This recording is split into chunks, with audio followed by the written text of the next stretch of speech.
Hey everybody, today is a work in progress video.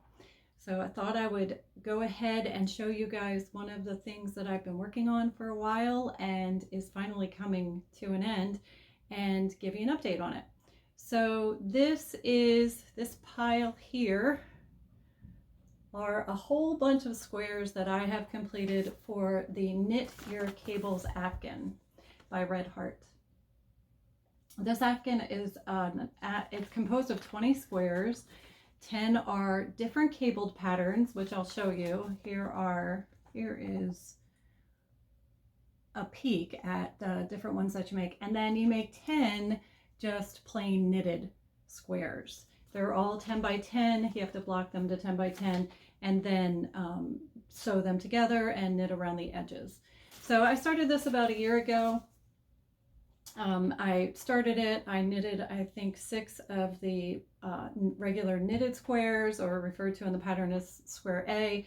Let me show you one of those. That's what I'm in the middle of doing. That's what's on the needles right now. I have this one and one more left, and I'm finished knitting the Afghan. So I'm coming down to the home stretch. I'm hoping to finish this one this evening after I'm finished work, and then the last one tomorrow. That's the plan. That has been the plan for a while, but as you all know, things get in the way. So it is a knitted square. That's what's on the needles right now, and I am using KnitPicks. And I can never remember what this colorway is, but it's their wood needles. It's the very first one they came out with, not Sunstruck, but the very first colored needles. So that's what I'm using for this one, because this yarn is very slippery, and this gave me a little bit of a tackiness, so I didn't have to worry about it slipping off. The yarn I'm using, to go ahead and cover that right now real fast too, this is Red Heart Soft in Seafoam. And so far I have used, I think, 7 skeins of it. I had this yarn sitting in a bin in the basement, and I was going to get rid of it. I don't even know what I had bought it for, but it had been sitting there for over a decade, and I thought, I can give it away, or I can knit something out of it. And I have so much of it. I had 10 skeins of Seafoam and 4 skeins of an off-white. And again, I don't know what it was for. I had grand plans, but so I went ahead and I pulled out this pattern and decided I was going to knit it up. By the way, this is a free pattern on their website. All you have to do is go to redheart.com. I'll put a picture of this Afghan up in a closer shot so that you can see what it looks like when it is finished. It looks like it's going to be very pretty, and after doing each one of these, I think it will be. So let me show you just the basic knitted, one of them finished. It is done on the diagonal as opposed to straight across, so when you put it into your Afghan, it will be sideways. So if you look, your knit rows aren't straight across, they're actually on the diagonal. It's kind of like that grandma's washcloth, only on the edges you don't yarn over. You actually increase by knit 1 front back, and then you decrease by knit 2. So it kind of gives it a little bit of a tidier look, I guess, on the edge. So you do 10 of these, and I get really bored doing the same thing over and over again, so I can only do so many of these at a time. I had to move on to the cables. So I have quite a few of those. These are all those. They're all complete and blocked and done. And I know you're saying blocked acrylic. Yes, I blocked all of them. I do have two blocks that I finished at the end that are not blocked. This is one of them. So you can see, and you can tell that it's not blocked. The edges are all curled up. When you cable, it really does tend to pull your work in kind of interesting directions. This one also is not blocked, but it doesn't affect it as much. This one's kind of cool. All right, now all the rest are blocked. There is this guy. And in doing this, I'm just going to talk while I show you these.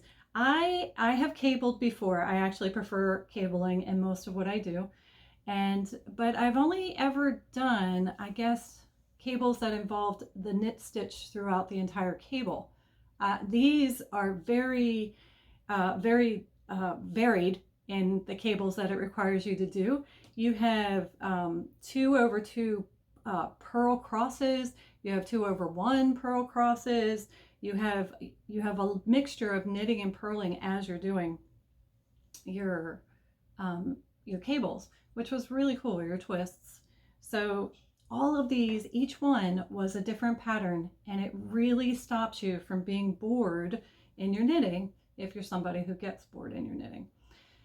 So I did block these last week or the week before. They look fabulous once they're blocked, and we're almost at the end here. Like I said, there are 10 cable blocks. I have done most of these over the last month. I started it a year ago, but I did not continue doing it. I'd only worked on a couple, but in the last month I decided I really wanted to get this finished. I'm also working on the Stowaway Throw by KnitPicks. So I decided to just put that down and to work only on this one. So, okay, so I did those. Now, in order to block them, instead of using an iron, because you put so much work into cables, I really did not need the possibility of touching my work with the iron. I was really scared, so I went ahead and I invested in a little steamer, and I am so glad I did. Oh my word, this was only like $24, and I got it on Amazon.com, and it works like a dream. It is amazing how fast it's called killing, how fast it kills the acrylic, and then you are left with this beautifully blocked item instead of, you know, a super hot iron, working with a super hot iron, and then if you have kids running around, that kind of thing. So anyway, this worked really well. So I have those. I'm almost finished. I'm hoping to get that finished by the end of this week as far as all the knitting of it, and then next week start the putting it together. Once you make all of these, you have to make sure they're blocked to 10 by 10 inches, and then you sew them together. Once you sew them together, then you pick up stitches around the edge and you knit your edge, which I will keep you guys up to date on that as it goes along to let you know. I have to say, the pattern has been extremely easy to follow. In this one, I did use, it gives you both printed and, so here's the printed, it is backwards and all of my marks are all over it. When I finish with a pattern, it is very marked up. It gives you that, and it also gives you charts to follow. So if you prefer to follow charts, here you go. I did not follow the charts on this one. I don't know why. I like both. I don't care if it's a chart or the written instructions written out for you to do. It doesn't bother me either way. But it's there, and then here's a diagram of how to put your Afghan together. So once you do that, you block your items, you pick up your stitches along the edge, you go ahead and you have yourself an Afghan. I have to say the directions have been very clear, very, very clear. I have been able to follow everything on here for the cables that I did not understand or just look at to see, like for instance, if it said, trying to think of one that I didn't understand to start with, 2/1 LPC. Say I didn't understand that, you could simply go to the front and it says 2/1 LPC is 2/1 left purl cross, slip next 2 stitches to cable needle and hold in front. Purl 1, knit 2 from cable needle.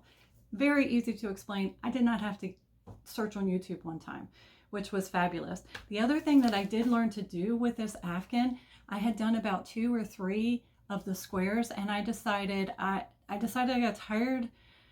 I was tired of searching for my cable needle, and I kept misplacing it, or I would take it in the car. I do have cable needles in the car now. I have cable needles home.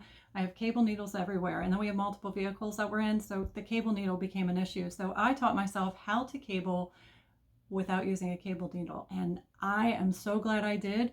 I can now knit cables up to 4 by 4, which means 8 stitches, 4 off your needles, 4 on your needles, without cable needles. So it was a great skill to pick up, and I was really excited about it. I felt like I had won the lottery, and nobody else seemed to care in my house, but I really, really cared. So so that was a great skill that I picked up in this one. And again, like I said, the pattern is so easy to follow, absolutely easy to follow. Sometimes you pick up a pattern and it is the hardest thing. certain parts are easy, other parts are hard. You got to get help. You go to Facebook and ask people. I have had to do none of that on this one. It does say that it is for an intermediate level. I would say that if you know how to knit and purl and you're interested in doing cables, you absolutely can do this pattern. It's very doable as long as you take your time and follow it. And don't do it while you're being distracted by anything else, so that you can just focus and learn. So that is my work in progress. The only thing I'm working on right now, usually I have 3 or 4 things on the needles or the crochet hook, and this is, I do have 2 on the needles right now and nothing on a crochet hook, but this is what I am just digging in and getting finished around all the work, which we are actually in my office today, of KnottyWood yarns, and I'm doing this so that I can get to work. So I will see you guys in the next video. If you like this video, go ahead and hit the like button. If you'd like to see more of our videos, hit subscribe, and that way you get notifications, and I will see you next time.